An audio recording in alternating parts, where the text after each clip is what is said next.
मंत्री है उसके मैं चरण धो के पीऊंगा और वो मेरा बाप है और बीजेपी मेरी माँ है। और जम्मू कश्मीर में जो है बीजेपी के आने की वजह से इतनी चेंज जरूर आ गई है कि जहां 10-15 साल से मिलिटेंसी का नामो निशान नहीं था, लोग अमन सुकून में जी रहे थे, वहां पर फिर से बम धमाके शुरू हो चुके हैं। मिलिटेंसी फिर रिवाइव हो गई है। ये बीजेपी का हमारे इलाके को बहुत बड़ा तोहफा है जो 5 अगस्त के बाद उन्होंने कामयाबी हासिल की। सर मुझे ये बताएं कि पूरे हिंदुस्तान के अंदर कोविड-19 चल रहा है और कहीं ना कहीं जब हम भी क्वेश्चंस करते हैं सरकार से तो सरकार कहती है कि कोविड-19 है। हर दफ्तर में जाओ, कहीं भी जाओ, आज सब कहते हैं कि कोविड-19। नरेंद्र मोदी की फेल्ड लीडरशिप की वजह से कोविड की इतनी मार हुई इंडिया में, वरना नहीं होती। सुलेंदर जी देखिए, जिम्मेवार आप इस तरीके से हैं कि आप ऑपोजिशन में हैं। आप क्या कर रहे थे? आपकी पार्टी क्या कर रही थी? भाई इतना आपकी पार्टी क्या कर रही थी? कांग्रेस हमारी पार्टी ने कांग्रेस का पूरा विरोध किया है। पिछले 8 सालों में अगर कोई एक लीडर चट्टान की तरह खड़ा हुआ है नरेंद्र मोदी के सामने तो वो राहुल गांधी है। दूसरा फिर में भी तो अगर जम्मू कश्मीर की बात की जाए डीडीसी की तो सबसे ज्यादा तो बीजेपी ने नहीं, गलतफहमी है आपकी, अपनी नॉलेज को पूरा करिए।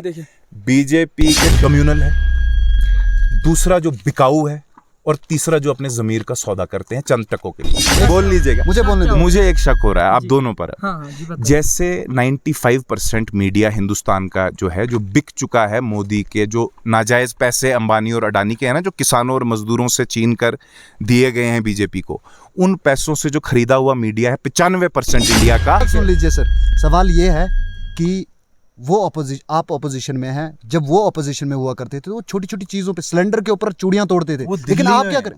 एक ही वही करो ना। आप यहाँ अपने लोकल बीजेपी अपनी रोड के लिए आप नहीं लड़ सकते तो फिर आप लोगों के लिए क्या? जब बीजेपी 2014 में हिंदू मुस्लिम के नाम पर यहाँ लोगों को न बांटती, हम तो कभी सपने में भी नहीं आ सकते। मैं ऐसा पहले कभी हमने न सुना न देखा। रिसेंटली कश्मीर में भी अलबत्ता जहाँ जहाँ बीजेपी की सरकार बाकी के मुल्क के बाकी स्टेट्स में थी, मतलब यूपी बिहार, जहाँ पे कहा जाता है कि माफिया राज है, वहाँ से ये रोज़ाना खबरें आती थी कि फ़लाँ जर्नलिस्ट को, फ़लाँ रिपोर्टर को गोली मार दी गई, फ़लाँ रिपोर्टर की लाश मिली। तो अब बीजेपी की बदौलत वही हाल हमारे जम्मू कश्मीर में भी आहिस्ता आहिस्ता शुरू हो रहा है। अस्सलाम वालेकुम, आदाब नाजरीन, शोम चैनल डोडा से मैं आपका मेज़बान इदरीस फलाही। आप सब लोगों को जानकर बड़ी मसरत होगी कि पिछले कई दिनों से जिस ट्रेलर में हमने आपको ये दिखाया था कि हमारा एक खुसूसी इंटरव्यू होने जा रहा है जो कि पहली बार चिनाब वैली में होने जा रहा है, क्योंकि ये ड्यूअल इंटरव्यू होने जा रहा है। और हमारे साथ इस वक्त साथ देने के लिए द लोकल रिपोर्ट के नुमाइंदे सुलिंदर परिहार जी मौजूद हैं। शुक्रिया। तो सुलिंदर परिहार जी, आप भी जो है लोगों को स्वागत करें। नमस्कार, आदाब व सत श्री अकाल। और आप जुड़ चुके हैं आज द लोकल रिपोर्ट के साथ ही नहीं, शोम चैनल डोडा के साथ भी। तो नाजरीन, जिस तरीके से आप लोग बेसब्री से इंतज़ार कर रहे थे कि ये इंटरव्यू हो जाए, तो आज वो घड़ियां ख़त्म हो चुकी हैं। हमारे साथ और हमारे बीच में बैठे इस वक्त नौजवान रहनुमा जो कि कांग्रेस से ताल्लुक़ रखते हैं, उर्फी मजीद वानी जी।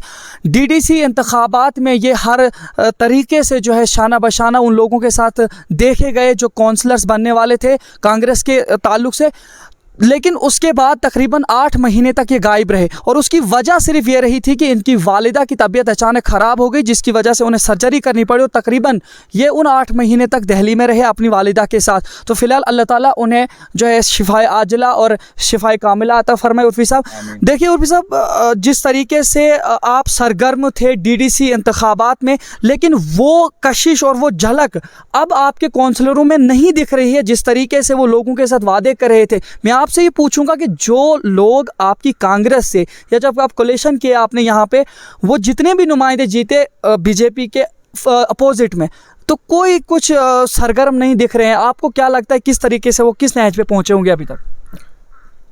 अब ये आपका कहना है कि वो सरगर्म नहीं दिख रहे, और अगर ऐसी कोई बात है तो ठीक नहीं है, उनको सरगर्म रहना चाहिए। लोगों ने उन पर एक बहुत बड़ी जिम्मेदारी सौंपी है और उस पर उनको खरा उतरना चाहिए। जहाँ तक मेरा ताल्लुक़ है अपना ज़ाती, कि डीडीसी इंतखाब में जो आपने कहा कि मैं कैंपेन कर रहा था या सरगर्म था, वो मेरा फ़र्ज़ था, क्योंकि मेरा मानना है कि बीजेपी और आरएसएस जो है ये हमारे मुल्क के लिए, हमारे इस इलाके के लिए कैंसर से भी ज़्यादा एक ख़तरनाक बीमारी है।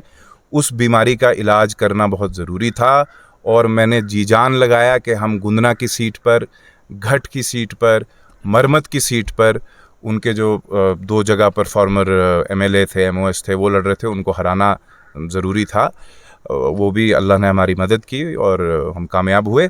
गढ़ की सीट पे भी हमने बहुत बड़ी अक्सरियत से इस सीट को जीता। अब जो डीडीसी काउंसलर्स हैं उनको चाहिए दिन रात लगाकर जो लोगों के मसाइल हैं उनको हल करें। सर मुझे बताएं, आपने कहा कि बीजेपी जो है एक कैंसर है, जी बिल्कुल। तो अगर कैंसर है तो लोग उसको चुन क्यों रहे हैं? देखिए, पहले तो ये है कि 100 का 100% हिंदुस्तान बीजेपी को वोट नहीं करता, तो ये मानना ही गलत होगा कि पूरा हिंदुस्तान बीजेपी को वोट देता है। बीजेपी का वोट शेयर मेरे हिसाब से 30-35% के आसपास होगा पूरे मुल्क में, यानी कि अब भी 65% या इंशाल्लाह आज की डेट में तो मुझे लगता है 80% जो मुल्क के लोग हैं वो बीजेपी के सख्त खिलाफ हैं। और उनके जो खोखले दावे थे उनके नरेंद्र मोदी और उनकी पार्टी के, वो सब साबित हो चुका, सब झूठे नारे थे। नहीं सर, बहुत सारी ऐसी चीज़ें जो है बीजेपी ने की है कि आर्टिकल 370 की बात की जाए, वो उन्होंने तोड़ा। उन्होंने लिखा था उसमें कि आर्टिकल 370 तोड़ेंगे। हासिल क्या हुआ? तोड़ने से हासिल क्या हुआ? क्या जम्मू कश्मीर के हालात पहले से बेहतर हुए? क्या 5 अगस्त 2019 के बाद जम्मू कश्मीर में दूध की नहरें बह रही हैं? क्या यहाँ के जवानों को मुलाजमत मिल गई? राम मंदिर भी तो बना दिया। अरे तो राम मंदिर एक मजहबी मुद्दा है भाई, मैं डेवलपमेंट की बात कर रहा हूँ। वो भी सियासत उन्होंने में, कहा था कि बनाएंगे। पॉलिटिक्स में पार्टीज को सिर्फ डेवलपमेंटल एजेंडाज की बात करना चाहिए, ना कि मंदिर और मस्जिद की। बीजेपी जानती है कि जब तक वो मंदिर, मस्जिद, कश्मीर, पाकिस्तान जैसे अल्फाज इस्तेमाल ना करे वो तो इलेक्शन ही नहीं लड़ सकते। फिर सर ज़रूरत क्यों पड़ी कि बीजेपी जो है, बीजेपी को लोगों ने जिताया, फिर क्यों नहीं कांग्रेस को वो जिताया? देखिए, मैंने कहा वो डेवलपमेंट अगर कांग्रेस ने डेवलपमेंट की थी, लीजिए, मजहबी जज्बात को भड़काकर वो इलेक्शन जीतते हैं, पर बार बार ये नहीं चलने वाला है। उर्फी साहब, ठीक है, हम मान लेते हैं कि बीजेपी मुख्तलिफ जो है चीज़ें क्रिएट करके लोगों से वोट हासिल करते हैं, लेकिन कांग्रेस ने पिछले 70 साल तक अगर इलेक्शन यहाँ पे जीता तो उनके फंडे क्या थे?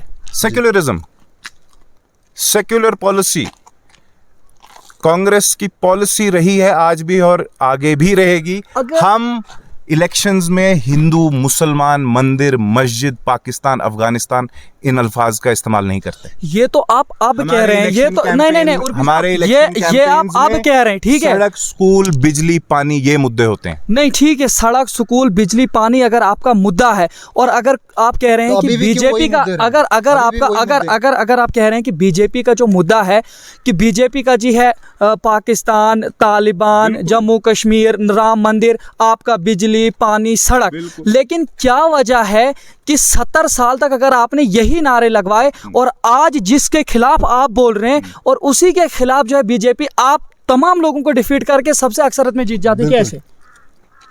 अभी मैं इसका जवाब दे चुका हूँ। फिरका परस्ती का इस्तेमाल कर, मतलब फिरका परस्ती का तो सियासत है ना, सियासत है ना, को मजहब के नाम पर बांटकर, बहकाकर, बरगलाकर इलेक्शन जीती है। मतलब किसी भी तरीके से अगर बीजेपी ने ऐसा किया तो आपने क्यों नहीं ऐसा किया? हमारी पार्टी की ना ये पॉलिसी है, ना हमारी पार्टी की ये आइडियोलॉजी है, ना हम कभी भी इलेक्शन जीतने के लिए इस मुल्क को तोड़ने की कोई कार्रवाई करेंगे, कभी नहीं। तो मतलब आप ये कह रहे हैं कि बीजेपी तोड़ने का काम करे, लेकिन वहीं आपको मैं बताऊं कि इस वक्त यहाँ हमारे जम्मू कश्मीर के जुड़े नेता जावेद कुरैशी कल ऐसे इंटरव्यू में बता रहे हैं कि हमारे मुल्क का जो प्रधानमंत्री है उसके मैं चरण धो के पीऊंगा और वो मेरा बाप है और बीजेपी मेरी माँ है।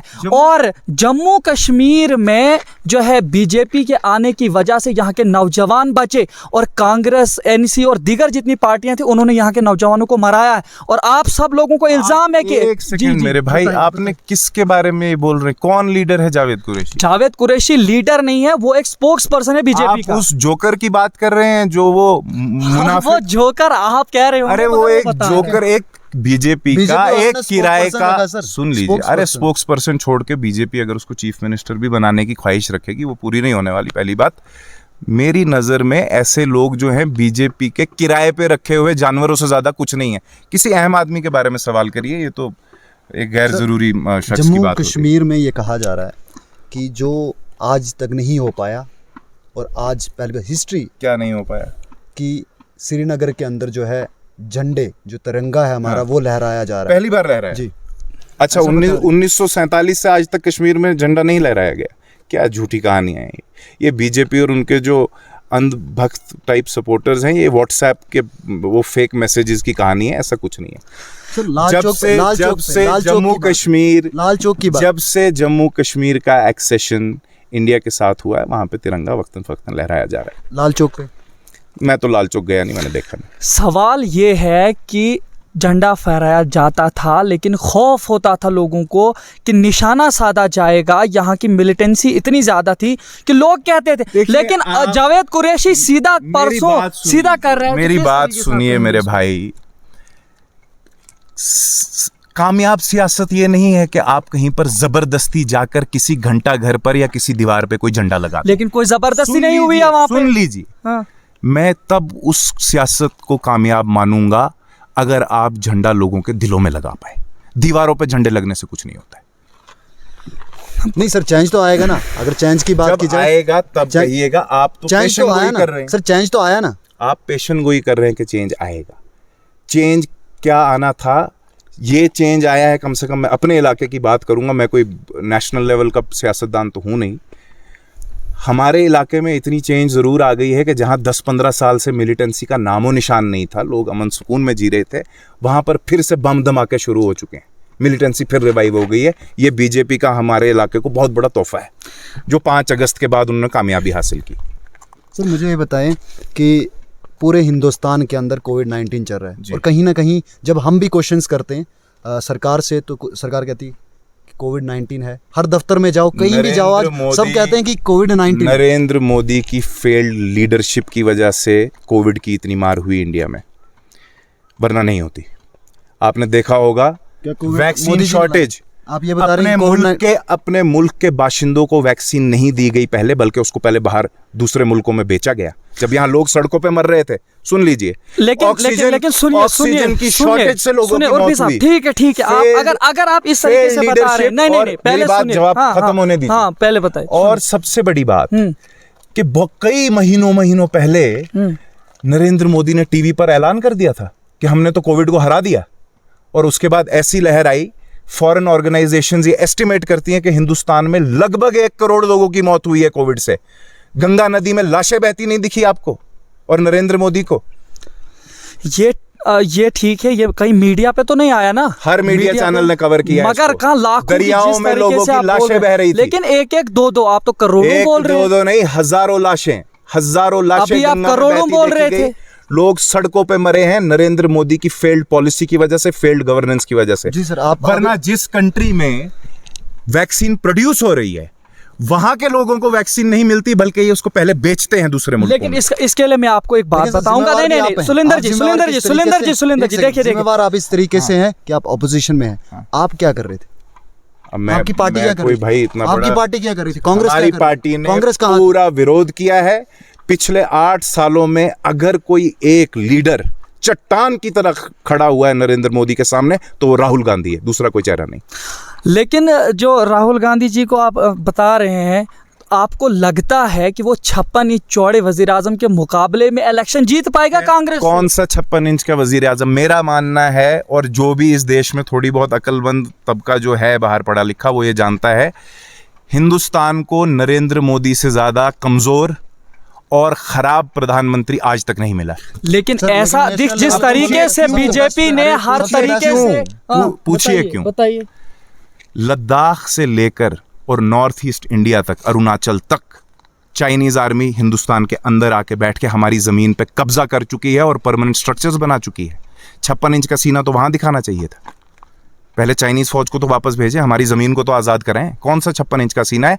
हिंदुस्तान पहले कभी इस कदर शर्मिंदा सार नहीं हुआ सर। लेकिन आप कुछ भी कर लें, लेकिन आएगा तो मोदी ही। 56 इंच का सीना सर, आएगा तो मोदी आएगा। कैसे आएगा? अब बताओ मैं कैसे? देखिए सुलेंदर जी, बड़े मजे की बात है, हम आपको ये बता रहे हैं। नहीं पहले हम बताएंगे। आप मुझे नहीं, हम आपको बताएंगे। देखिए सवाल पूछ रहे हैं, मुझे भी बोलने दीजिए। पहले आप ये सुनिए। मोदी के सपोर्टर्स हिंदुस्तान नहीं है, समझ लीजिए। 20-30% से हिंदुस्तान नहीं है। हिंदुस्तान बहुत बड़ा है और इसमें अक्सरियत जो आज भी नरेंद्र मोदी के खिलाफ है, बीजेपी के, इसीलिए ज्यादा है, तभी तो ज्यादा पार्टी आरएसएस की सीटें उनको फिरका परस्ती के खिलाफ ही। अब ये हमारा इलेक्टोरल सिस्टम ऐसा है कि अगर समझिए कहीं 100 वोट है, तो जिसने मान लीजिए 35 वोट ले लिए वो जीत गया, और 65 वोट लेने वाले जो 2-3 हिस्सों में बंटता है वो हारे हुए माने जाते हैं। एक बड़ी लंबी डिबेट है, इसमें नहीं जाते हैं। जम्मू कश्मीर में भी तो, अगर जम्मू कश्मीर की बात की जाए डीडीसी की, तो सबसे ज्यादा तो बीजेपी ने नहीं, गलतफहमी है आपकी, अपनी नॉलेज को पूरा करिए। बीजेपी के खिलाफ जो सीटें लड़ी गई वो सबसे ज्यादा जीती। वो आप कह रहे हैं ना। हाँ, मतलब जो भी एंटी बीजेपी पार्टीज की मेजॉरिटी है डीडीसी इलेक्शन। वनी साहब देखिए मैं बता रहा हूँ, आपने ये बताया कि जी ये जो बीजेपी है एक तो कम्युनल बेस पे, दूसरी बात ये है कि जी इनके सारे खिलाफ लोग हैं। हाँ। ये आप नोट करिए, ठीक है। कम्युनल की बात जहां तक हम करेंगे उस पर हम कुछ नहीं बोलेंगे, लेकिन जो आप कह रहे हैं कि अक्सरियत बीजेपी का आज की डेट में जो भी जितने भी लोग बीजेपी की सपोर्ट करते हैं, मेरी नजर में वो 2-3 किस्म के हैं। अच्छा, एक जो फिरका परस्त है, कम्युनल है, दूसरा जो बिकाऊ है, और तीसरा जो अपने जमीर का सौदा करते हैं चंद टकों के लिए, बस। देखिए अगर यही मसला है, अगर यही मसला है, इस मुल्क का हमदर्द कोई भी जो है वो बीजेपी को पसंद नहीं करता। मेरी बात सुनिए आप, कांग्रेस को अब कोई वजूद नहीं रहा है, आप चाहे इसको मानिए ना मानिए, भाषा की बात नहीं है। देखिए हर जगह जिस जगह भी जो भी चीज है इस वक्त बीजेपी का है, बीजेपी की भाषा नहीं है। हाँ सुरेंद्र जी, कि कभी मुझे पहले नहीं अभी मुझे शक हो रहा है। सॉरी सर मैं इस पे बोलूंगा। जैसे बोल लीजिएगा, मुझे बोलने दो। मुझे एक शक हो रहा है, आप दोनों पर। जैसे 95% मीडिया हिंदुस्तान का जो है, जो बिक चुका है मोदी के जो नाजायज पैसे अंबानी और अडानी के हैं ना, जो किसानों और मजदूरों से छीन कर दिए गए हैं बीजेपी को, उन पैसों से जो खरीदा हुआ मीडिया है 95% इंडिया का, मुझे लगता है आप भी उसी का हिस्सा है। मतलब ये है कि जो आपको सच्चाई और हकीकत बताए उनका आप इल्जाम लगा रहे हैं। कांग्रेस का वजूद नहीं है, कांग्रेस अब भी इंडिया की लार्जेस्ट ऑपोजिशन पार्टी है। क्या बात कर रहे हैं? लार्जेस्ट ऑपोजिशन पार्टी है, लेकिन बीजेपी के मुकाबले में नहीं लगती है कि कुछ भी। इसका मतलब आप बीजेपी के चाहे स्पोक्स पर्सन है, लेकिन रियलिटी यही है। वो आने वाला इलेक्शन बताएगा कि किस पार्टी का कितना वजूद है। मुझे बताएं, अगर हम बिके हुए, अगर हम बिके हुए होते तो आप इंटरव्यू क्यों देते हमें? दूसरी बात कि जब भी एक सेकंड, जब भी हम कभी भी सवाल उठाते हैं, चाहे वो उधर उठाएं, चाहे वो नदी के पार इस साइड उठाएं, आपको क्या लगता है मैं आपको इंटरव्यू इसलिए दे रहा हूं कि मुझे लगता है कि आप कोई मेरे से हमदर्दी रखते हैं? नहीं, सवाल सुन लीजिए, सवाल दूर आए मेरे पास तो मैं जवाब दे रहा हूं। सवाल सुन लीजिए, सवाल सुनिए और सवाल सुनने की हिम्मत रखिए। मुझे सुनिए कि उस पार, नदी के उस पार के लोगों का अगर हम इंटरव्यू ले जाके, या इस पार की उस पार बात करें, उस पार की इस पार बात करें, बीच में तो हम ही फंसते हैं हमेशा। और ये उधर से भी बोला जाता है और इधर से भी। हम आखिर में हमें लगता है कि आप कुछ भी कह लें, लेकिन जनता जानती है कि हम क्या है। आप मुझे ये बताएं कि आपको क्या लगता है कि कांग्रेस फिर से जिंदा हो पाएगी? कांग्रेस मरी ही नहीं है तो जिंदा कहां से? कांग्रेस जिंदा है। अरे वो कहते हैं, तो वो तो कहते हैं छुट्टी हो गई, टाटा बाय बाय बोल रहे हैं। सियासत में, इलेक्शंस में उतार चढ़ाव सियासत का हिस्सा है। अभी देखिए आगे आगे होता है क्या। देखिए मैं आपको एक बात बताता हूँ उर्फी साहब जी, ये एक हकीकत है। आपने पिछले 70 साल से इतना ख्याल नहीं रखा होगा लोगों का जितना बीजेपी ख्याल रख रही है। आपको बताऊं, ये मेरी उम्र ही 70 साल नहीं, सुनिए कि बीजेपी क्या काम कर रही है। बीजेपी इतना ख्याल रख रही है लोगों का कि वो थैले तक लोगों को प्रोवाइड कर रही है। बिल्कुल। अभी हाल ही में आपने देखा होगा कि हाल ही में प्रिंट, उनके ऊपर प्रिंट भी लगा के है कि वो मोदी जी ने दिए और किसी ने नहीं दिए। राहुल जी ने दिए होते तो उस पे प्रिंट राहुल जी का होगा था, या राहुल जी का फोटो होता। इस वक्त वजीर आजम नहीं है हिंदुस्तान के। हालांकि मैं समझता हूँ ये बहुत ही शर्मनाक बात है कि 2-2, 4-4 किलो के राशन की उन बैग्स पर प्रधानमंत्री उसका भी क्रेडिट लेना चाहते हैं कि जैसे वो ये राशन अपने घर से भेज रहे हैं। ये राशन लोगों का ही है, लोगों के ही पैसे हैं, कोई एहसान नहीं कर रहे हो। ख्याल तो रख ही रहे हैं ना। नहीं, वो तो उनका फर्ज है। वोटिंग तो आप भी लगाते थे, वोटिंग तो पहले भी लगती थी। नहीं, आपने कभी डॉक्टर मनमोहन सिंह का देखा है ऐसा कोई बैग? कोई भी स्कीम आती थी तो स्कीम के साथ में प्रधानमंत्री मोदी, डॉक्टर मनमोहन सिंह का कभी नाम नहीं। वही तो हम भी बता रहे हैं। जिन प्रधानमंत्रियों ने, कांग्रेस के जिन प्रधानमंत्रियों ने इस मुल्क की खातिर अपनी जान दे दी, उनके नाम पर चीजें और वो इस लायक हैं। अच्छा, एक सवाल, बहुत बड़ा सवाल है। वैक्सीनेशन जो है फ्री हुई, कोविड-19 थी और वैक्सीनेशन पूरे देश में जो है। यार ये कौन सा अचीवमेंट है? ये तो सरकार का फर्ज है भाई। फ्री नहीं तो और क्या, इसका पैसा लेंगे।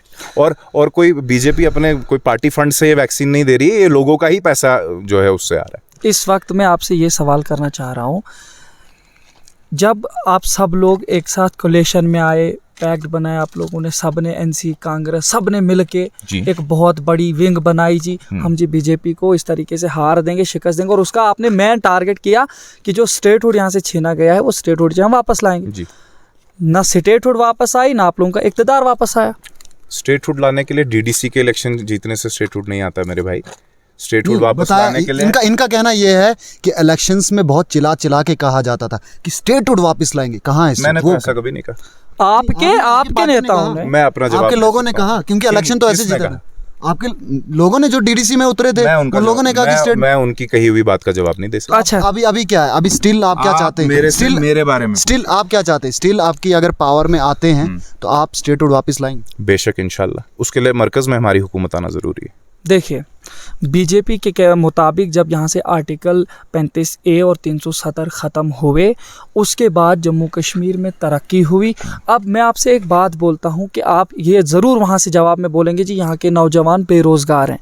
आपकी कांग्रेस की पार्टी ने उनके कौन से सींग लगाए थे, उनको 4th क्लास की नौकरी दी, वो आज तक परमानेंट नहीं हुए। कुछ ना कुछ तो दिया, परमानेंट ही नहीं हुए। हमने तो दिया ना। परमानेंट करना भी अब इस हुकूमत का काम था, हमारी होती तो हमने परमानेंट कर दिया उस टाइम तक 5 साल उनके हो चुके थे, आपकी हुकूमत थी, 5 साल उनको हो चुके थे। शुरू में एडजस्टमेंट के लिए किसी चैनल के थ्रू एडजस्ट किया जाता है और फिर एक ग्रेजुअल प्रोसेस है जो आहिस्ता आहिस्ता अनफोल्ड होती है। उसके हमें अभी वक्त नहीं, सरकार में नहीं आया। कोल सर ने एक याद दिलाना चाहूंगा आपको। कौन है कि कोल सर? जो बीजेपी के जनरल सेक्रेटरी हैं। अच्छा। उन्होंने कहा था कि अशोक कोल जी, उन्होंने कहा था, शिवम चैनल डोडा के साथ ही इंटरव्यू हुआ मैंने था, सुना था, उन्होंने कहा था कि जो ये डेली वेजर्स लगे हुए हैं इनको निकाल देना चाहिए। उन्होंने कहा था, क्योंकि उन्होंने आपने तो कहा था, सुनिए आपने- बीजेपी के नुमाइंदे के अल्फाज सुनिए। उन्होंने कहा था कि जितने भी डेली वेजर्स किसी भी डिपार्टमेंट में हैं, इन सबको लात मार के नौकरी से निकाल देना चाहिए, क्योंकि इन सबको कांग्रेस ने लगाया है। क्योंकि सर वो प्रोटेस्ट भी कर रहे हैं ना अपने बेचारे, उनको अभी पैसा कौन सा मिल रहा है? ठीक है, आप मुझसे वो सवाल खाने के लिए सुनिए। ये सवाल आप की बात की जाए, भाई, डेली वेजर्स के जितने भी सब रोड में होते हैं सर, मुझे सब रोड में होते हैं। अरे भाई, तो ये सवाल आपको हुकूमत से करना चाहिए, ऑपोजिशन से थोड़े ना। लेकिन बनाया आपने ना, उनका इसीलिए कहना हाँ, ये तो था हम कि तो कहते हैं हुकूमत से कि इनको बनाया। परमानेंट करो। हुकूमत नहीं कर रही है, नाकाम हुकूमत है मेरे भाई। इस वक्त जम्मू कश्मीर या पूरे हिंदुस्तान के मीडिया के हवाले से आपने अभी बात उठाई और साथ में हमको भी उस लपेटे में आपने लिया। आपको क्या लगता है कि मीडिया क्या बीजेपी की मतलब वो पूरे प्लानिंग के साथ? बिल्कुल किसी खरीदी हुई है क्या? 95%, 95% मीडिया बीजेपी की तनख्वाह पर है, बिका हुआ है, उनकी बोली बोलता है। मैं वक्तन फवक्तन देखता हूँ।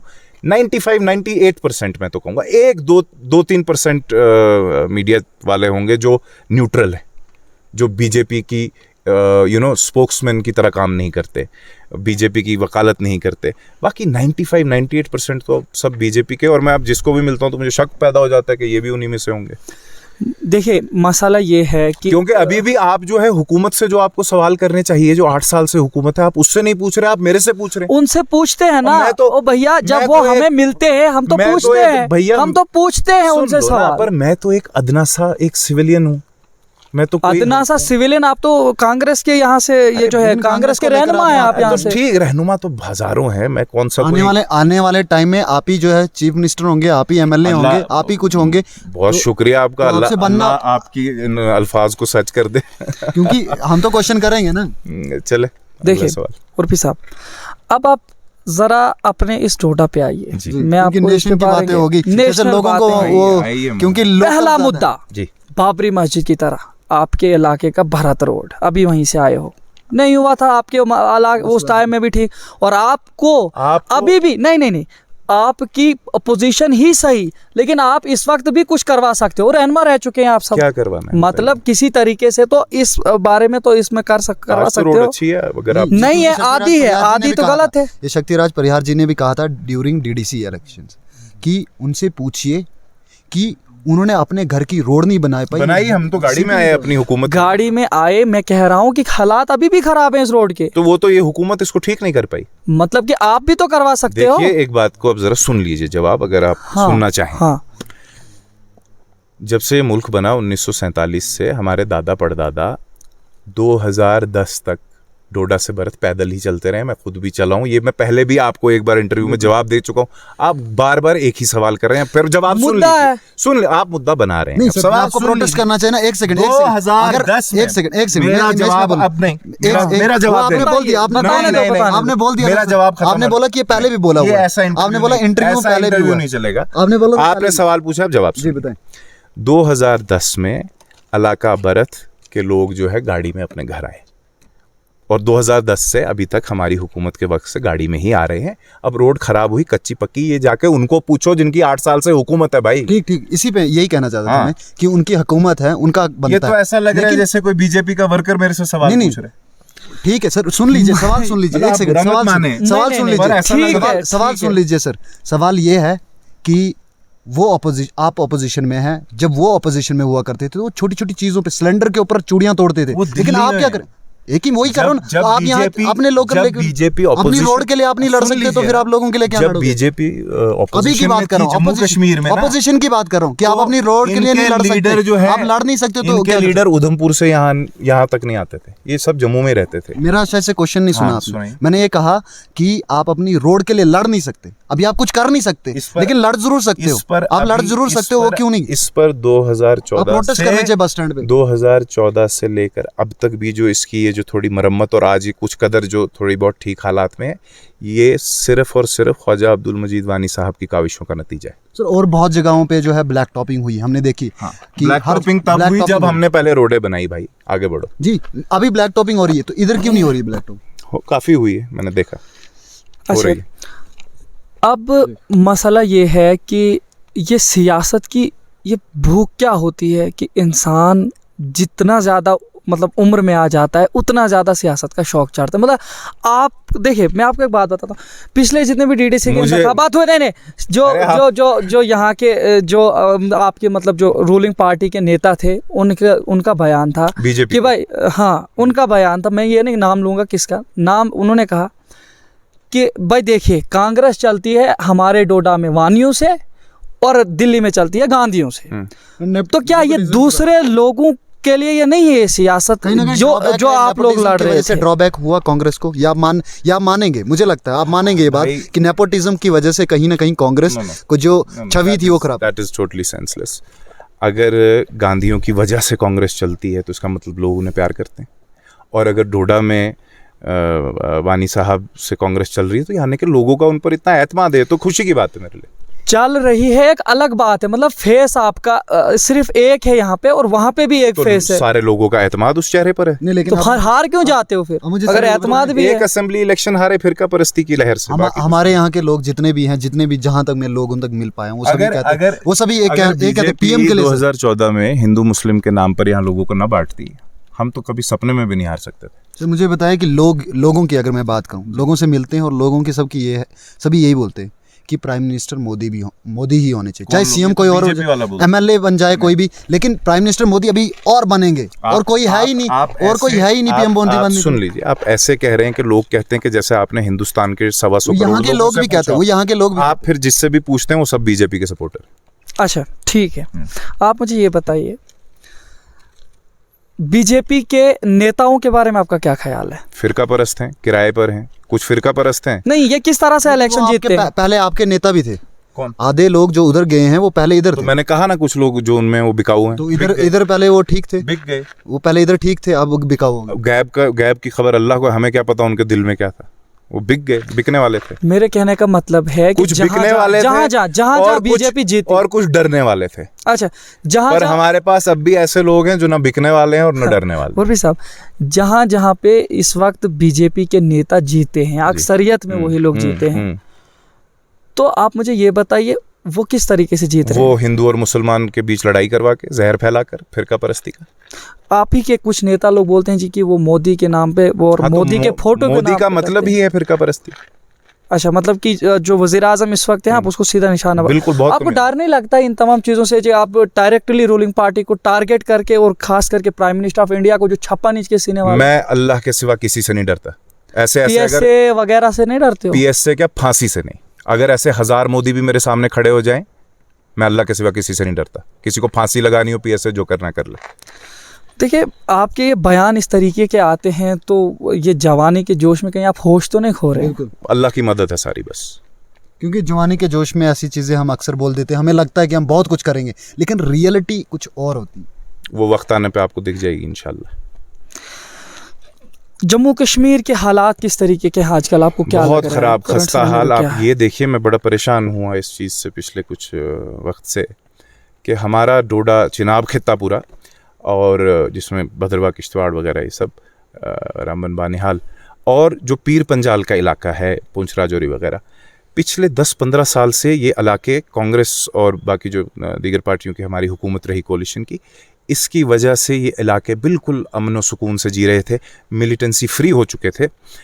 अब 5 अगस्त 2019 के बाद जो लोग कहते थे यहाँ हालात ठीक होंगे, हालात कुछ ऐसे ठीक हुए कि अब डोडा में भी, और मतलब पूरे चिनाब वैली में और पीर पंजाल में, आप पिछले दिनों से देख रहे होंगे खबरों में क्या कुछ आ रहा है, बम धमाके हो रहे हैं, मिलिटेंसी शुरू हो चुकी है यहाँ पर। तो बीजेपी ने तो बेड़ा गर्क कर दिया हमारा। लेकिन एक बात है ना, जो कश्मीर में पत्थरबाजी हो रही थी, बाकी चीज़ें हो रही, तो उन पे तो लगाम लग गई ना। कहीं मुझे तो ऐसा नहीं लगता कि ये कोई लॉन्ग टर्म इस टाइम की लगाम है। बेसिकली सेंट्रल जो गवर्नमेंट है उसकी एक तो फॉरेन पॉलिसी का टोटल फेलियर है, और जो फिर इंटरनल इनकी जो अप्रोच है वो भी गलत है। सर, एक बात है कि मैंने डोडा डिस्ट्रिक्ट में देखा है कि बहुत सारे लोग हमारे पास आते हैं, इंटरव्यूज़ देते हैं, या बहुत बार हम जो है इश्यूज़ जो हाईलाइट करते हैं, लेकिन उनको कोई सुन नहीं रहा है। क्या लगता है आपको कि ये गवर्नमेंट ना होने की वजह से? देखिए, अमूमन लोग जो है, क्योंकि पॉलिटिकल, अमूमन मैं जो पिछले चंद अरसे से देख रहा हूँ, कुछ लोग जो है वो इंतज़ामिया से खफा होते हैं कि जी इंतज़ामिया ख़राब है। इंतज़ामिया मेरी नज़र में कुछ भी नहीं होती। ये तो सरकारी नौकर हैं बेचारे, जो हुक्म ऊपर से भेजा जाएगा उसको फॉलो करना है, सलाम ठोकनी है। सारा जो किरदार होता है, अगर सब हुकूमत के हाथ में होता है, जिसकी हुकूमत जो हुकूमत की पॉलिसी होती है, प्लानिंग होती है, इंतज़ामिया वैसे चलती है। इंतज़ामिया पे कसूर न डालें, आप हुकूमत की बात करिए, रूलिंग पार्टी की बात करिए। तो जो भी खस्ता हालत है ये बीजेपी की बदौलत है, जिनकी हुकूमत पिछले 8 साल से, लगभग 7 साल से ऊपर हो गए, हिंदुस्तान मरकज़ में भी है और जम्मू कश्मीर में भी पिछले 7 साल से उन्हीं की हुकूमत चल रही है। 8वां साल होने जा रहा है अब। तो फेलियर उनका अगर है। लोगों की बात की जाए तो सुबह से लेकर शाम तक, मेरी सुबह भी जो है लोगों के लिए होती है और शाम भी, क्योंकि मैं सुबह से लेकर शाम तक लोगों के बीच में होता हूँ। जी। लेकिन जब हम जैसे पत्रकारों के ऊपर अटैक होता है डोडा डिस्ट्रिक्ट के अंदर, एफआईआर्स एडमिनिस्ट्रेशन की तरफ एफआईआर ही नहीं होती। बड़े अफसोस और शर्म की बात है। और बड़ी बात यह है कि जम्मू कश्मीर में ऐसा पहले कभी हमने न सुना न देखा। क्योंकि रिसेंटली कश्मीर में भी अलबत्ता जहाँ जहाँ बीजेपी की सरकार बाकी के मुल्क के बाकी स्टेट्स में थी, मतलब यूपी, बिहार, जहाँ पे कहा जाता है कि माफिया राज है, वहाँ से ये रोज़ाना खबरें आती थी कि फ़लाँ जर्नलिस्ट को, फ़लाँ रिपोर्टर को गोली मार दी गई, फ़लाँ रिपोर्टर की लाश मिली।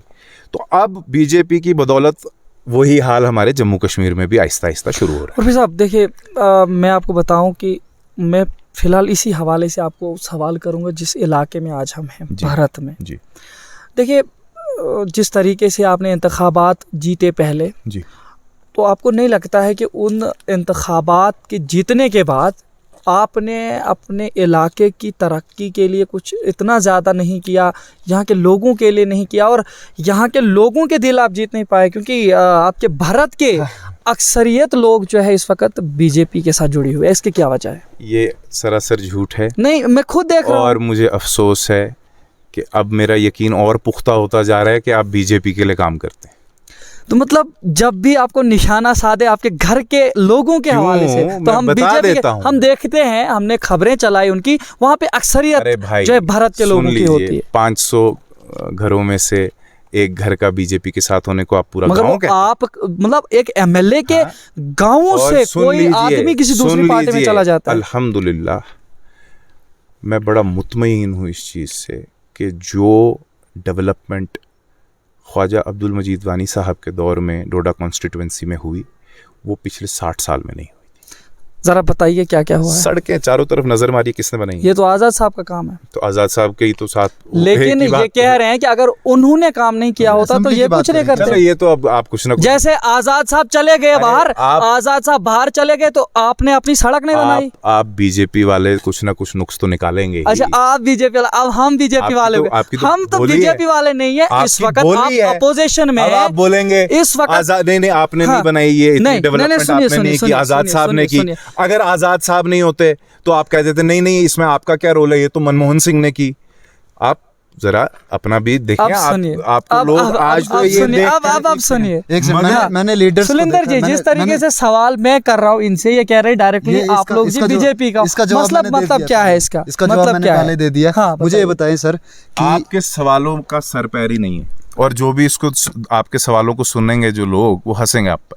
अच्छा, मतलब हम हम पे पे- हंसेंगे हाँ, क्योंकि क्योंकि हम हम reality आप की लोगों को बात कर रहे सच बता रहे हैं। अवाम जानती है ये सब काम जो कुछ हुए हैं किसने किए हैं। कांग्रेस ने अवाम अगर किए जानती हैं, तो लेकिन कांग्रेस यही के सिंपल सी गुलाम बात है। नबी अवाम आजाद अगर का नाम जानती लिया तो जाता है, अवाम आपका क्यों कोई नहीं नाम नहीं अभी लिया तो जाता। चुना डीडीसी में कितनी सीटों जिन पे? जिन जो हमारी असेंबली में है मेजॉरिटी कितनी? सीट्स पे हम जीते भारी अक्सरियत से। वहां पे तो आप साथ में थे ना, गठबंधन में थे, हाँ तभी वो बीजेपी वाले तो कहते हैं कि आप हार जाते। अगर वो क्यों आए, शक्ति प्रयास जी ने कहा है कि वो क्यों आए। सुनो, बड़ा आपने अब अच्छा सवाल किया, मैं इसका जवाब देता हूँ। अब जरा इत्मीनान से सुन भी लेना। पहले अकेले अकेले थे, अब क्यों आए? इत्मीनान से सुनिएगा। बीजेपी ने सही कहा कि ये जुड़ गए, सब इकट्ठे हो गए, वरना ये हार जाते। बिल्कुल सच है। बीजेपी डोडा में कभी नहीं जीत सकती थी या जीतेगी अगर यहाँ पर तकसीमकारी न करे। जब यहाँ के लोग मुत्तहिद हुए, इकट्ठा हुए, तो देखो कैसी शिकस्त मिली इनको अभी। और इंशाल्लाह मुझे उम्मीद है कि आने वाले वक्त में भी लोग जो है इकट्ठा रहेंगे, तकसीम नहीं होंगे पार्टियों के नाम पर। बात खत्म होने दीजिए। इस वक्त आपको पता है, जैसे आप रिपोर्टर लोग कहते हैं ना कि हमें अपने ज़राई से पता लगा, सूत्रों के हवाले से, तो हमारे भी सूत्र रहते हैं हर जगह, हम इसी काम में हैं। मैं आपको बड़े वसूख से ये कह रहा हूँ और बड़ी जिम्मेदारी से, और ये बात लोगों तक पहुँचनी भी चाहिए। असेंबली इलेक्शंस अब कुछ सुगबुगाहट है, नज़दीक हैं, हो सकते हैं कभी भी। आपको पता है इस वक्त बीजेपी दिन रात क्या स्ट्रैटेजी के किस कोशिश में लगी हुई है? वो ये कोशिश कर रहे हैं कि किसी बिकाऊ आदमी को खरीदें, एक आदमी को या दो लोगों को, जो कल आने वाले असेंबली इलेक्शन में उठें, चाहे इंडिपेंडेंटली उठेंगे या किसी पार्टी की टिकट पे उठवा देंगे उनको, क्योंकि कश्मीर में भी अब नई नई वो बीजेपी की जो वो बहनें, नई पार्टियां जो बन गई हैं ना, बीजेपी की बी टीम्स। बीजेपी वो भी बता दें, नाम भी बता दें। कई पार्टियां, नाम भी बता- लोग जानते हैं कौन सी है। नहीं, लोग नहीं बीजेपी जानते। सुनने दो, लोग नहीं, मैं नहीं जानता लोग आप कौन से। जवाब बीजेपी खत्म होने दीजिए। बीजेपी की जो बी टीम्स कुछ नई नई खड़ी की हैं बीजेपी ने कश्मीर में, इस वक्त डोडा डिस्ट्रिक्ट में बीजेपी ये चाह रही है कि अगले असेंबली इंतखाब के लिए यहाँ पे कुछ नए चेहरे उनको खड़ा किया जाए, जो इसलिए लड़ेंगे इलेक्शन महज कि वो हमारे वोट को तकसीम कर पाए, ताकि बीजेपी जीते। अच्छा, अब उनकी एक निशानी भी होगी जो लोगों को देखनी होगी। जब वो लोग, अगर वो ऐसे लोग अपना ज़मीर बेचकर वोट की तकसीमकारी के लिए कल इलेक्शन लड़ने के लिए उठे, तो लोगों को उनकी निशानी साफ दिखेगी कि सारी आवाम को पता होगा कि ये इलेक्शन जीतने वाला तो किसी सूरत में नहीं है, पर वो महज इसलिए लड़ रहा होगा कि 500 वोट, 1000 वोट तोड़े ताकि बीजेपी जीत पाए। अच्छा, ठीक है। अब मैं आपको एक सवाल पूछता हूँ। ये जो आपने अभी बताया पहले कि हम लोग जब कोलेशन में आ गए, हम लोग गठबंधन किए तो हमने बीजेपी को हराया, लेकिन देखिए आप गलत फहमी में, मैं आपको बता रहा हूँ, मैं बीजेपी की सपोर्ट में बात नहीं कर रहा हूँ, लेकिन आप गलत फहमी में इस तरह से हैं कि ये सुलिंदर जी, आप जरा देखिए स्ट्रेटजी। 14 कॉन्स्टिट्यूएंसीज में से 8 कॉन्स्टिट्यूएंसीज की सीटें बीजेपी ले गई और इनके कोलेशन से बीजेपी हार गई। क्यों? शक्ति जीत गया। फिर आपका जो सवाल है ये बेतुका है। नहीं, तुका नहीं है। क्यों? 14 कॉन्स्टिट्यूएंसीज। अब आप मुझे जवाब देने देंगे? सुनाइए। बिल्कुल। मैं डोडा असेंबली कॉन्स्टिट्यूएंसी की बात कर रहा हूँ मेरे भाई। 14 थी ना इधर भी? नहीं, 14 थी। अरे क्या बात करे, 14 पूरे डोडा डिस्ट्रिक्ट में थी। तो आप जाइए, मैं तो डिस्ट्रिक्ट की बात कर रहा हूँ। नहीं, आप पढ़ लिख कर आइए। नहीं, डिस्ट्रिक्ट की ही बात हम कर रहे हैं। असेंबली छोड़ो, असेंबली मैं जवाब दे दूं? मैं ये कह रहा हूँ कि 14 में से 8 पे आप मैं जवाब दे दूं, आप जवाब सुनिए। जवाब दे दो। आप पहले जाइए, पढ़ लिख कर आइए। ओके, हम जाएंगे। ठीक आपने है। पढ़ाई लिखाई ठीक से नहीं की हाँ है। ठीक है। आपने अभी 3 बार दोहराया हाँ। कि डोडा असेंबली में 14 सीट्स थी। मैंने कहा नहीं, 14 डिस्ट्रिक्ट में ही, ठीक है, मैं डिस्ट्रिक्ट में, डिस्ट्रिक्ट का मगर जिम्मेदार फिर नहीं भी हूँ। डिस्ट्रिक्ट का जिम्मेदार क्या क्यों दिया नहीं हो जब डोडा में 14 है? अरे आप तो डिस्ट्रिक्ट बोल बोल दिए, रहे हम हो, बोल रहे डिस्ट्रिक्ट बोल रहे हो। 14 में से 8 आप हार जाते हो। अब जब आपको मैं इस नहीं वक्त हारा हार भाई। नहीं, हार की बात जैसे आती है तो मेरी आप पढ़ाई लिखाई पे आ जाते हो। मुझे पार्टी ने जिम्मेदारी दी थी 3 सीट्स की। न, आपकी जिम्मेदारी मैं गुंदरा- नहीं कह रहा हूं, मैं कह रहा हूं बीजेपी जीत मुझे- गई 8 कॉन्स्टिट्यूएंसीज वो में बाकी लीडरों से 14 सवाल से, करें आप। लेकिन 14 पर मेन तो आप ही वो थे ना पूरे आप- डिस्ट्रिक्ट सुनिए, में। सुनिए, आप सुनिए। आपका चेहरा जो है वो आप आपके भद्रवाह चेहरे के को वोट लीडर दे से रहे पूछिए थे। जाके। अभी आपने बताया कि जो है अब ख्वाजा अब्दुल मजीद वानी जी के चेहरे को देख करके लोग अगर उनको मानते हैं, उनसे मोहब्बत करते हैं, उनको वोट देते हैं, तो फिर क्या वजह रही जनाब? 14 से 8 हार गए और फिर भी आप जीत गए। देखो फिर बेतुका सवाल। नहीं, ये सवाल है, आप जवाब अरे दे दो। भाई मजीद साहब डोडा असेंबली के लीडर हैं, भद्रवाह के डोडा नहीं। असेंबली मान लिए, डिस्ट्रिक्ट तो है, पूरा पर डिस्ट्रिक्ट। हमारा पता- भद्रवाह मतलब- असेंबली में कोई दखल नहीं है। मतलब ये है कि पहले आपको अगर थोड़ा डोडा समझा का दूं। नहीं, डोडा का आपको थोड़ी हाँ, पढ़ाई करा दूं। ओ पढ़ाई करा दो। सुनिए, डोडा डिस्ट्रिक्ट में हाँ 4 असेंबली सीट्स इन्वॉल्व हैं। अच्छा डोडा असेंबली, हाँ। भद्रवाह असेंबली, हाँ रामबन असेंबली हाँ। की कई सीट्स हैं, और कुछ इसमें एरिया जो है इंद्रवाल का भी आता है। अच्छा। ठीक है, तो ये 4 फॉर्मर एमएलएज की जिम्मेदारी बनती है। आप उन चारों की चारी जिम्मेदारी हम पर ठोक रहे हैं। अब सुनिए, मेरे और कहने का बात मतलब ये सुनिए। नहीं कि आप पे, आपके कांग्रेस के जितने भी साबिका तो आप एमएलए उनसे क्यों नहीं सवाल किया? करें। सबसे कर रहा हूँ, ये सबसे है, यहाँ से मेरे इस माध्यम से उनका सबसे सवाल है। मुझसे मत पूछिए। मगर क्यों हार गए? मेरे सर पर हार के जीत बोल रहे हो आप सुनिए, आप हाँ। लगातार सवाल पूछ रहे हैं, मेरी जवाब सुनिए। मेरे को सौंपा गया था कि आप इन एरियाज को देखें। 3 सीट्स, अच्छा गुंदना, डीडीसी, घट जो मेरा होम सीट है, और मरमत। अल्लाह ने बहुत अच्छी कामयाबी दी। बाकी सीट्स का सवाल मुझसे मत पूछिए आप। चलिए ठीक है, हम इस सवाल ही को खा जाते हैं नाज़रीन, क्योंकि आप अब डिसाइड करिए ये जो कह रहे हैं और उस पर आप कमेंट करिए।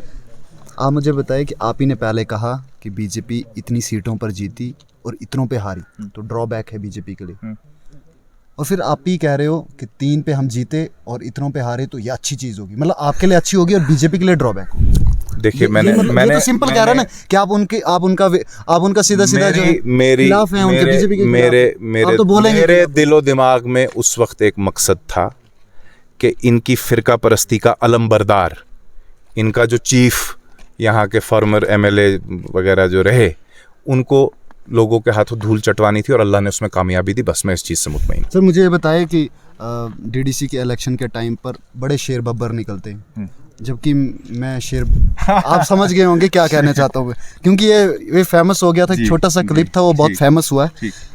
सभी शेर बन जाते हैं, उससे पहले शेर नहीं बनते, उससे पहले बैठे होते हैं और इलेक्शन के टाइम का वेट करते हैं। जैसे इलेक्शन हुआ तो शेर बब्बर आ गया, जीतेगा भाई जीतेगा, शेर बब्बर जीतेगा, या वहाँ पे वुमेन्स होंगी तब भी शेर ही बनता है, शेरनी को पीछे रखा जाता है। अब बात ये की जाए, यही क्वेश्चन मैंने रविंद्र रैना जी से भी कहा था, वो शायद आपको पता होगा कि उसका जवाब क्या मिला था। मैं आपसे भी यही, और आपसे उस टाइम भी मैंने कहा था कि सभी लीडर से मेरा सवाल है कि आप शेर बब्बर हैं या लीडर हैं? नहीं, मैं इंसान हूँ। मैं तो खुद को लीडर भी नहीं मानता हूँ। मैं एक सीधा सादा सा इंसान हूँ। तो फिर आम आदमी पार्टी को ज्वाइन करिए मुझे ना। नहीं, मुझे शेर नहीं बनना है। बस अल्लाह का शुक्र है मैं इंसान हूँ। बस लास्ट पे अब आखिरी सवाल होगा, क्योंकि वक्फा ज़्यादा हो रहा है नाजरीन, और मुख्तलिफ तरीके से निशाना आर पार साधा गया। ये पहली बार हुआ है कि इस वक्त आर पार निशाना साधा गया। हमने सोचा था कि हम आपको निशाना बनाए, आपने हमें भी निशाना बनाया, लेकिन बहुत अच्छा लगा हमें ये इंटरव्यू। लेकिन आप देखिए, आखिरी सवाल ये है, क्या डोडा से अब कांग्रेस उठेगी या नहीं? इंशाल्लाह हम इनकी जो बीजेपी की जो फिरका परस्त सियासत है, इसको लोगों के सामने इंशाल्लाह एक्सपोज करेंगे। और जम्मू कश्मीर में भी इन्होंने देखिए बड़े कम्युनल स्टेप्स लिए पिछले कुछ वक्त में। आप हैरत अंगेज़ बात यह है, जब कोविड शुरू हुआ तो कोरोना का किसी मुल्क में और कोई मज़हब नहीं था। अलबत्ता जब कोरोना हिंदुस्तान पहुंचा तो उसको मुसलमान बना दिया गया। आपने देखा होगा, पहले कह दिया जी तबलीगी जमात ने कोविड फैलाया दिल्ली में। हालांकि उसके बाद करोड़ों लोगों की गैदरिंग्स हुई, कुंभ के मेले में हुई, तो उसका तो मीडिया में कोई चर्चा ही नहीं हुआ। तबलीगी जमात एक बहुत बड़ा इशू बनाया गया, हुआ था, बहुत कम हुआ था, बहुत सारे। वो एक मास स्प्रेडिंग इवेंट था जिसको पूरी दुनिया की मीडिया ने रिपोर्ट किया। भाई तबलीगी जमात वाले इंसिडेंट में चंद 50-100-200 लोग एक कमरे में जमा थे। कुंभ के मेले में करोड़ों लोग जमा हुए थे। वो हमने भी दिखाया था, वो कुंभ का मेला हमने भी दिखाया। सुन लीजिए ना, तो इसको मतलब एक फिरका परस्ती का एंगल देने की कोशिश की गई। अब जम्मू कश्मीर पर आप आ जाइए, यहाँ पर जमाते इस्लामी जैसी एक ऑर्गेनाइजेशन पर एक बैन लगा दिया नहीं गया। सर, क्यों आप क्या उसको टेररिस्ट ग्रुप नहीं मानते और उसको ऐसा नहीं समझते कि बिल्कुल नहीं। वो गलत कर रहे थे? बिल्कुल, क्या बात कर रहे हैं आप? जमाते इस्लामी को आप एक टेररिस्ट ग्रुप कह रहे हैं? सर आप वो एक बहुत क्या बात बड़ी- कर रहे हैं सर? सुन आप लीजिए, एक बहुत बड़ी बात कर रहे हैं। मेरी बात, हाँ, मैं कर रहा हूं। आप होश में हैं? मेरे को आप होश में हैं? बिल्कुल होश आप में। होश में हैं? आप मेरी बात सुनिए इत्मीनान से, अगर आप में सुनने की हिम्मत है तो। मुझे हिम्मत है, बताओ। मैं जमाते इस्लामी को एक बहुत ही अहम और बेहतरीन रिलीजियस ऑर्गेनाइजेशन मानता हूं और सोशल ऑर्गेनाइजेशन भी मानता हूं, जिनकी अगर आप देखेंगे कितना चैरिटी वर्क, कितने इदारे उनके चलते हैं जहां यतीम बच्चे, गरीब बच्चे पढ़ पाते हैं, और इन लोगों ने उसको रंगत देने की कोशिश की। मान लीजिए अगर बीजेपी का तर्क ये है, नरेंद्र मोदी और अमित शाह का तर्क ये है कि ऐसी ऑर्गेनाइजेशन जिसके चंद, मान लीजिए, अभी तो मेरे पास ऐसा कोई नॉलेज नहीं है मुझे कि जमात इस्लामी का कोई शख्स कुछ कोई एंटी एंटी नेशनल और कोई क्रिमिनल एक्ट करता हुआ पकड़ा गया, अगर पकड़ा गया तो उस इंडिविजुअल के खिलाफ कार्रवाई करिए जो कानूनी कार्रवाई बनती है। पूरी ऑर्गेनाइजेशन पे बैन लगाने का क्या मकसद है? नंबर एक, अगर ये बेसिस, ये क्राइटेरिया है किसी ऑर्गेनाइजेशन को बैन करने की कि अगर चंद इंडिविजुअल किसी ऑर्गेनाइजेशन के कोई क्राइम करते हैं, पूरी ऑर्गेनाइजेशन को बैन कर देना अगर ये क्राइटेरिया है, तो फिर सबसे पहले बैन जो है वो आरएसएस पे लगना चाहिए, एक सेकंड, जिन्होंने, मैं आपको बात काटूंगा, मैं खत्म आपको होने काटूंगा, दीजिए भाई, मैं आपको काटूंगा। फिर सबसे पहले बैन लगना चाहिए आरएसएस पर, क्योंकि जो एंटी नेशनल क्राइम आरएसएस ने किया था वो आज तक किसी ऑर्गेनाइजेशन ने इंडिया की हिस्ट्री में नहीं किया है। उन्होंने राष्ट्रपिता महात्मा गांधी, इस कौम के वालिद, इस मुल्क के वालिद, उनका कत्ल किया था और उसमें आरएसएस के टॉप हेड्स इन्वॉल्व थे। तो ये अगर क्राइटेरिया है फिर उस पे भी बैन लगाओ, सर एक फिर सब पे बैन लगाओ। कुछ लोग अगर गलत हैं किसी ऑर्गेनाइजेशन में, इसका मतलब नहीं है कि पूरी ऑर्गेनाइजेशन गलत है। सर आरएसएस की अगर मैं बात करूं, आरएसएस की मुझे सुन ले, इस तरह कई सिख ऑर्गेनाइजेशंस ऐसी भी हो सकती हैं जिसमें चंद कुछ लोग होंगे जो प्रो खालिस्तान होंगे। तो इसका मतलब क्या, आप पूरे अकाल तख्त और गुरुद्वारा प्रबंधक कमेटी को बैन लगा देंगे? नहीं सर, आपको मैं बता दूं, आरएसएस की आपके नजदीक ये गलत है, आपके नजदीक ये गलत है। और ये बीजेपी का एक बहुत ही घटिया हथकंडा है जम्मू कश्मीर में हिंदू मुस्लिम की फिरका परस्ती। अब सुनिए, इस पे मैंने सवाल किया है। नहीं, एक मिनट, सवाल सुन लीजिए। ये जो है बीजेपी के यहाँ पे जब आए थे, कोई दिल्ली का आया था उनका नेता, उनसे मैंने ये सवाल किया कि अगर इस तरीके से कर रहे हो तो उनको क्यों बैन लगाया? तो देखिए उनका जवाब, वो एंटी नेशनल थे, वो यहाँ के नौजवानों को भड़का रहे थे, वो आतंकवादियों को फरोग दे रहे थे, वो डिफरेंट काम कर रहे थे, इसलिए हमने उनको अंदर रखा है। तो आप एंटी नेशनल बीजेपी और आरएसएस है, पहली बात। सर उसी आरएसएस की क्वेश्चन में तोड़कर, सर उसी आरएसएस का आप भैया बोलने दीजिए, एक सेकंड, मुझे क्वेश्चन ये नहीं चलेगा। उन्होंने एक सवाल पूछा है, मेरा जवाब सुनिए। एंटी नेशनल बीजेपी और आरएसएस है जो इस मुल्क को तोड़कर हिंदू मुसलमान ये वगैरह वगैरह इस किस्म की आपस में लोगों को बांट कर सिर्फ इलेक्शन जीतना चाहती है। एंटी नेशनल वो है। जहां तक ताल्लुक है, मैंने पहले ही कहा, अगर किसी एक इंडिविजुअल ने या 2 ने या 5 ने कोई क्राइम किया है, कानून उन लोगों पर अपनी कार्रवाई करे, पूरी ऑर्गेनाइजेशन को बैन करने का कोई तुक नहीं बनता। सर कानून तो उस पे कार्रवाई करेगा जो गलत होगा। तो फिर आरएसएस भी बैन होनी चाहिए। आरएसएस बैन हुई थी और आप ही ने की थी, हाँ याद है? क्यों की थी? आप ही मैंने नहीं की थी, मतलब आपकी पार्टी की बात कर रहा हूँ, आप रिप्रेजेंट कर रहे हैं कांग्रेस को, रिप्रेजेंट कांग्रेस ने बैन की थी। तो फिर उस टाइम पे पूरी ऑर्गेनाइजेशन को बैन लेने दो। उस टाइम पे भी 2 ही लोग गलत थे, 2 या 3 लोग गलत थे, फिर आरएसएस को बैन क्यों किया? सुन लो, तोहफा देता हूँ बीजेपी को एक और। आरएसएस को बैन करने वाला कांग्रेस का नेता उस वक्त के हिंदुस्तान के होम मिनिस्टर सरदार वल्लभ भाई पटेल थे, जिस सरदार वल्लभ भाई पटेल के आज मूर्तियां बना के बीजेपी उसकी पूजा करती है, उसी ने आरएसएस को बैन किया था।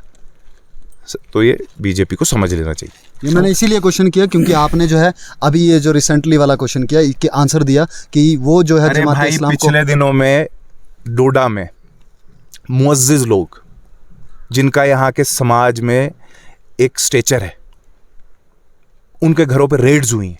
हाँ, रेड्स वाली न्यूज़ें हैं, बिल्कुल गलत हरास करने के लिए। क्या निकला वहां से? क्या उनके घर से कोई ऐसी चीज मिली? अगर मिली होती तो वो अभी तक तिहाड़ जेल में होते। आपके मुताबिक वो रेड क्या थी? आपके मुताबिक रेड क्या थी? वो बीजेपी के जो आज सारे जो महकमे इनके अंडर हैं, जम्मू कश्मीर में फिर से एक फिरका परस्ती का मैसेज देने के लिए ये रेड्स की जा रही है, लोगों को तंग किया जा रहा है और कुछ नहीं। आपकी नज़र में जिन लोगों पर रेड डाली गई या जिस ऑर्गेनाइजेशन को बैन किया गया है, आपकी नज़र में वो क्या है? लेकिन सोच समझ के जवाब दीजिए। सिर्फ मेरी नज़र में नहीं, जाके किसी बच्चे को भी पूछिए कि वो लोग क्या हैं। वो लोग काबिल इज्जत हैं, काबिल एहतराम हैं। चलिए सर, यहाँ के लोकल की बात करूँगा, मेरे ख्याल लोकल लैंग्वेजेस की बात करूँगा। ज़्यादा लंबा इंटरव्यू हो गया और लास्ट क्वेश्चन मेरा ये है कि लोकल लैंग्वेजेस की अगर मैं बात करूँ तो कहीं ना कहीं हमारी लोकल लैंग्वेजेस जो है सराजी है, भद्रवाही है, लेकिन उस चीज़ को कहीं ना कहीं कश्मीरी है। उन चीज़ों को खत्म हो रही नहीं, आप यूथ को क्या बताएंगे कि अपनी लैंग्वेज की तरफ वापस आ जाए या प्रमोट करें? या प्रमोट करने के लिए कांग्रेस डोडा की खित्ता चिनाब के जो अवाम है, आपकी वसादत से उनको ये कहना चाहता हूँ कि अपनी जो हमारी मादरी ज़बानें हैं यहाँ की, उनका तहफ़्फ़ुज़ कीजिए। बीजेपी का एक बड़ा ख़तरनाक डिज़ाइन है आरएसएस का, जो यहाँ के बेचारे कुछ लोग समझ नहीं पा रहे हैं, जो मोदी कर रहे हैं।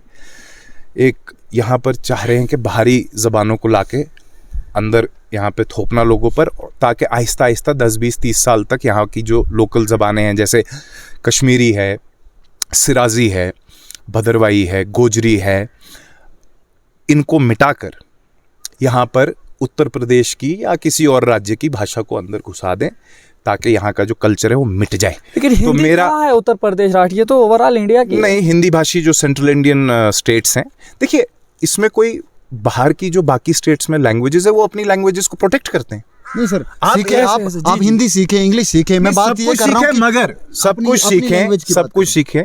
देखो, बोलने को मैं बड़ी प्योर हिंदी बोल सकता हूँ, जैसा कोई सेंट्रल इंडिया में भी नहीं बोल सकता। मैं वहाँ पढ़ा लिखा हूँ, पर मैं नहीं बोलता हूँ। क्यों? हमारी अपनी जो भाषा है, हमें इनका तहफ़्फ़ुज़ करना है और इनको फ़रोग़ देना चाहिए हमें। जी, वही सवाल था।